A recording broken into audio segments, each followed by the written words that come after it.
आपने परसों सुना, राजस्थान से 4 लड़के निकले, 14 साल के बाद उनको कोर्ट ने रिहा किया। वो अपनी मां की खबर पर जाकर लेट कर कहता है कि मां मुझे गोद में ले ले।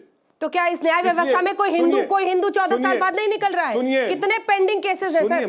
मैडम देखिए, ये जो जितने टेररिस्ट के केसेस लगाए गए ना, इनसे पूछ लीजिए। पोटा बनाया गया, अक्षरधाम गुजरात का, 6 में से 4 मुसलमानों की 11 साल जिंदगी खराब हो गई। कि कौन जिम्मेदार है?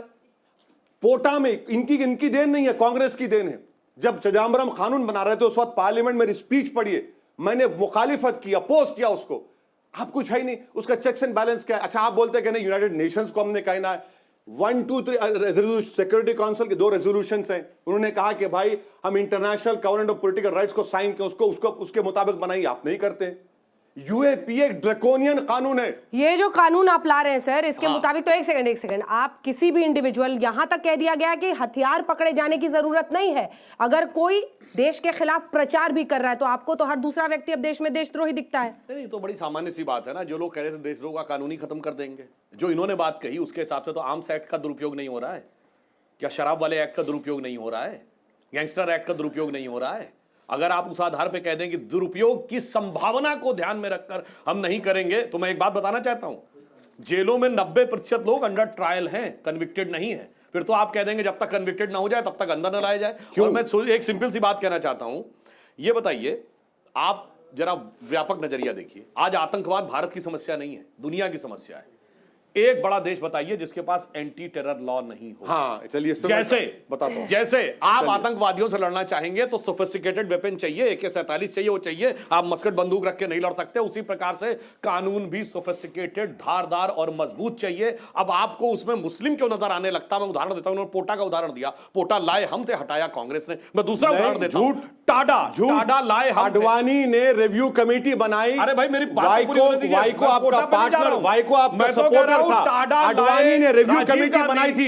आडवाणी ने रिव्यू कमेटी बनाकर कहा, उसके बाद खत्म हुआ। गलत मत कहिए, गलत मत कहिए। सुधांशु जी, टाडा लाए राजीव गांधी, हटाया नरसिम्हा राव ने। उसमें तो बीजेपी को रोल नहीं था। फिर भी कहा गया कि साहब ये तो मुसलमानों के साथ अन्याय हो रहा है, इसलिए टाडा हटा दिया जाए। ये बताइए, जितने LTT के आतंकवादी थे जो टाडा में निरुद्ध थे, वो मुसलमान थे क्या?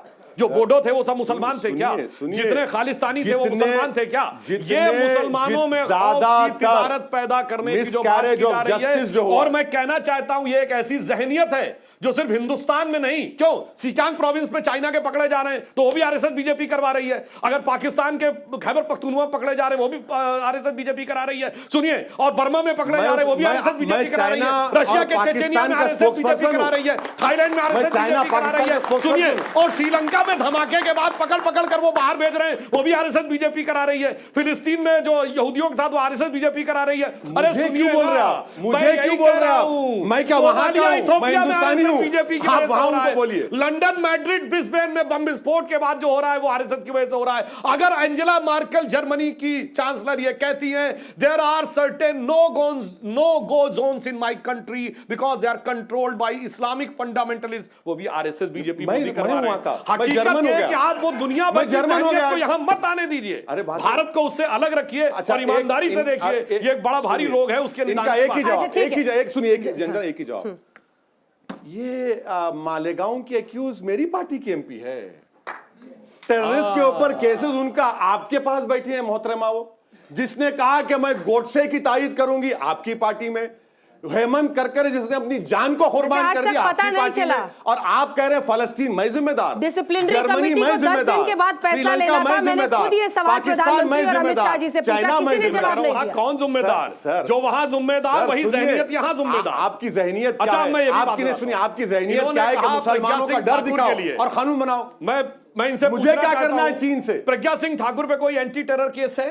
नहीं है, बिल्कुल है। मकोका केस हार गई गवर्नमेंट। अरे महाराष्ट्र के उस जमाने से एक्टिविटी नहीं है। अनलॉफुल एक्टिविटी तो बहुतों के ऊपर बहुत कुछ है। और अगर आप ऐसे कहना चाहें तो भारत के इतिहास में आपको पता है बम विस्फोट के लिए पहली बार किस नेता को आरोपित किया गया था? जॉर्ज फर्नांडिस, बड़ौदा डायनामाइट केस, वो भी झूठा केस था और ये भी झूठा केस। चलिए अब भारत रत्न दे दीजिए प्रज्ञा ठाकुर को। आप कहते हैं कि मुस्लिमों से वो डरा रहे हैं पूरे देश को और कानून ला रहे हैं मुस्लिमों के खिलाफ। आप ये बताइए कि आप भी तो उस दिन अमित शाह से कह रहे थे कि आप डरा रहे हैं। अमित शाह जी आपको डराने लगे क्या? अमित शाह यूं कर रहे। मैंने कहा भाई सुधांशु करिए, मुझसे मत करिए, मैं बीजेपी का नहीं हूं।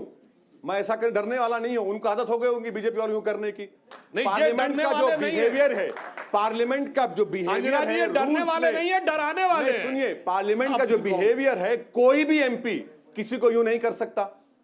आप नहीं कर सकते ऐसा, इनको आदत होगी अपने पार्टी में करने की, लोग डरते होंगे उनसे, हम नहीं डरने वाले उनसे, ऐसा नहीं कर सकते।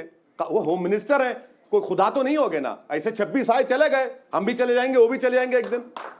चलिए ठीक है, यहीं से चर्चा आगे नहीं चलेंगे। सुधांशु जी, पार्लियामेंट में चेयर के बारे में आपत्तिजनक कहने वाले में इनको अनपार्लियामेंट्री बिहेवियर नजर नहीं आया, और वो आवाज में वो तलखी और तेजी नजर नहीं आई। गलत। बाकी आजम खान के खिलाफ बोला था कि नहीं आपने? इसलिए मैं एक लाइन कहना फिर चाहूंगा, गलत, सुनिए। फिर झूठ। क्या बोला आजम खान? मैंने एक बात कहना तकरीर चाहूंगा। करके कहा कि मैं पार्लियामेंट की पूरी फिर महिलाओं तुरंत के कूद गए आप पूरे MJ अकबर महिलाओं पे। के साथ हूं, और मैंने कहा कि आपकी सरकार ने ग्रुप ऑफ मिनिस्टर्स बनाई थी एमजे अकबर की, कहां गई वो रिपोर्ट?